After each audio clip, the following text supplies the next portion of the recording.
Top quality और consistent performance के लिए सिर्फ सिल्वर पंप्स। टॉप क्वालिटी और कंसिस्टेंट परफॉर्मेंस के लिए सिर्फ सिल्वर पंप्स, नाम याद रखना। सोयाबीन खरेदी करण्यासाठी पाहिले तर या ठिकाणी पहिले शेतकऱ्यांच्या मोठ्या रांगा लागण्यात आले। 31 तारीख लास्ट होती, त्यानंतर पाहिले तर सरकारने 6 तारखे मुदत वाढ देण्यात आली होती। मात्र अजून भी शेतकऱ्यांची सोयाबीन खरेदी करण्यासाठी पाहिले तर शेतकऱ्यांच्या रांगा लागण्यात आल्या। आम्ही आहे अंबाजोगाई तालुक्यातील हनुमंतवाडी शिवारामध्ये। आपण या ठिकाणी पाहू शकतात की गेल्या 10 दिवसापासून शेतकरी आपल्या सोयाबीन विक्रीसाठी या ठिकाणी शेतकऱ्यांनी रांगा लावल्या। त्या पाहिले तर या ठिकाणी मोठ्या प्रमाणात शेतकऱ्यांच्या रांगा दिसून येत आहेत।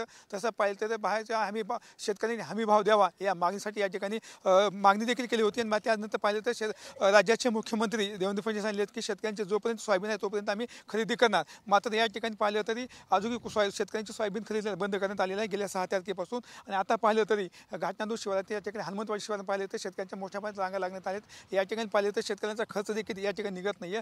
दादा काय सांगाल, आपण आता या किती दिवसापासून या ठिकाणी सोयाबीन विक्रीसाठी आले आहात? मी 10 दिवसापासून इथं लाईनला आहे, ट्रॅक्टर लाईनला आहे। 10 दिवसापासून भाकर नाही, तुकडा नाही, काही नाही। 10 दिवसाचं भाडं बसपाळी द्यावं लागेल आम्हाला, 1000 रुपये रोज। मग मला सांगा तुम्ही एका वाहनाला 1000 रुपये रोज जर द्यायचा तर 10 दिवसाचे 10,000 गेले, बरोबर आहे। बरं नाईटला एखाद्या वेळेस जर कुणी एखादा काटा चोरून न्याला समजा, तर त्याचे पैसे कोण देणार? शेतकरी रात्रभर दिवसभर तिथं रात्रभर झोपला शेतकऱ्यांचा काटा जर चला उचलून न्याला कुणं, त्याचे पैसे कोण देणार आहे?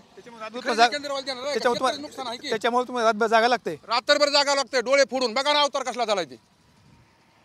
सरकारने सांगितलं की जोपर्यंत शेतकऱ्यांची सोयाबीन संपून घेतली जातो तोपर्यंत हे खरेदी केली जाणार, पण मात्र तसं होत नाही। तसं आता त्यांनी बंद केलंय मधीच। आता ह्या लाईनला लागलेलं काय करायचं ह्याचं मला सांगा ना तुम्ही।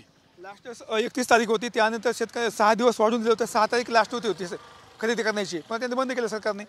सरकारनं बंद केलं, बंद करायलाच नको होतं ना ते सगळं। जोपर्यंत जेवढं सोयाबीन शेतकऱ्याचं खरेदी केंद्रावर खरेदी होत नाही तोपर्यंत त्यांनी सर्व सोयाबीन घ्यायला पाहिजे। हे फडणवीस सरकारचं काम आहे।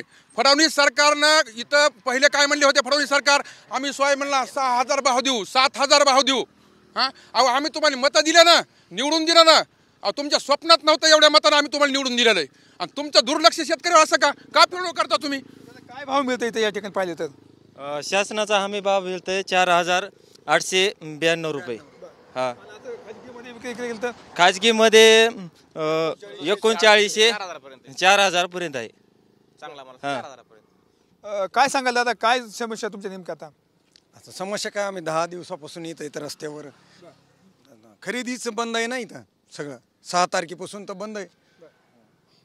काय सरकारला काय आव्हान करणार आपल्या? सरकारला काय आव्हान आहे आता? 3600 मार्केटमध्ये आता शेतकऱ्याचा पूर्ण माल घ्यावा। 10 दिवसांनी इथं शेतकरी दिवसाला 1,500-2 हजार रुपये भाडं द्यायला लागलेत लोक दिवसाला। 2-2 रात्री पाळीला माणसं आहेत इथं राखायला।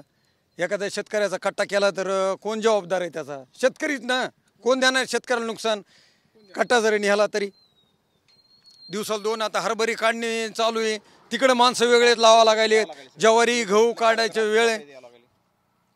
तर आपण पाहिलं तर या ठिकाणी गेल्या 10 दिवसापासून शेतकरी आपल्या या ठिकाणी राखण करत की जे आपली सोयाबीन चोरी जाऊ नये या अनुषंगाने शेतकऱ्यांना हमी भाव द्यावा, नाही ते सोयाबीन खरेदी वापस चालू करावी अशी मागणी आता शेतकरी करत आहेत। कॅमेरा पर्सन आप्पासाहेब मोगसकर सर, मी संभाजी मुंडे, TV9 मराठी, अंबाजोगाई, बीड।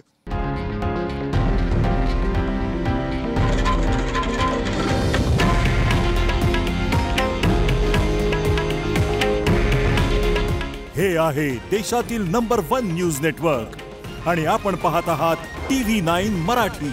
काळजी तुमची, हित महाराष्ट्राचं।